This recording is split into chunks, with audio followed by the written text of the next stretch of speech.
মহান বিজয় দিবস উপলক্ষে সাভারের জাতীয় স্মৃতিসৌধের প্রস্তুতি নিয়ে বিস্তারিত জানাতে যুক্ত হচ্ছেন সহকর্মী দেওয়ান ইমন। ইমন, কি প্রস্তুতি নেওয়া হচ্ছে সেখানে এবং নিরাপত্তা ব্যবস্থা সেখানে কেমন দেখছেন জানাবেন।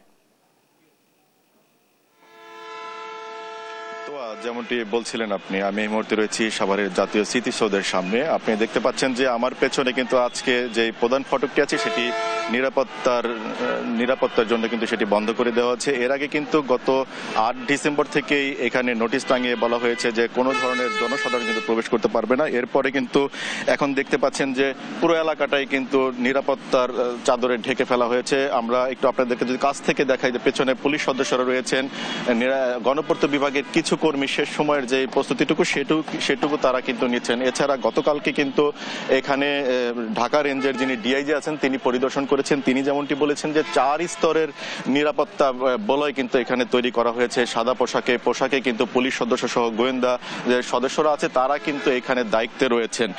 এছাড়া গণপূর্ত বিভাগ এর আগে আমাদেরকে যেটি জানিয়েছে যে তারা কিন্তু এই যে আগামীকাল 16 ডিসেম্বর এখানে রাষ্ট্রপতি, প্রধান উপদেষ্টা এবং উপদেষ্টা মণ্ডলী যেই এখানে শ্রদ্ধা নিবেদন করবেন, এছাড়াও পাশাপাশি বিদেশি যে সমস্ত অতিথিরা আসবেন তাদের শ্রদ্ধা নিবেদনের জন্য কিন্তু ইতিমধ্যে পুরোপুরি প্রস্তুত করা হয়েছে সাভারের জাতীয় স্মৃতিসৌধ। পাশাপাশি আমরা পেছনে যদি একটু আপনাদেরকে দেখানোর চেষ্টা করি যে এখানে 9 পদাতিক ডিভিশনের পক্ষ থেকে কিন্তু আয়োজনে তারা এখানে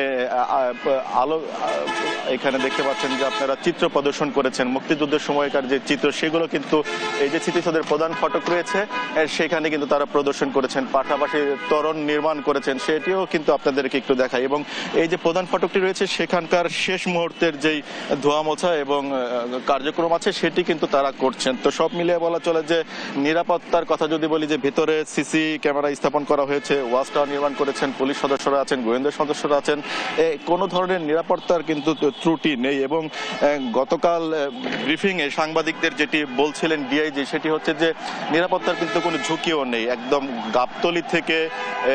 গাবতলী থেকে নবীনগরের এই জাতীয় স্মৃতিসৌধ পর্যন্ত এবং আশপাশে যে সমস্ত অঞ্চলগুলো রয়েছে সেখানেও কিন্তু নিরাপত্তা জোরদার করেছে পুলিশের পক্ষ থেকে।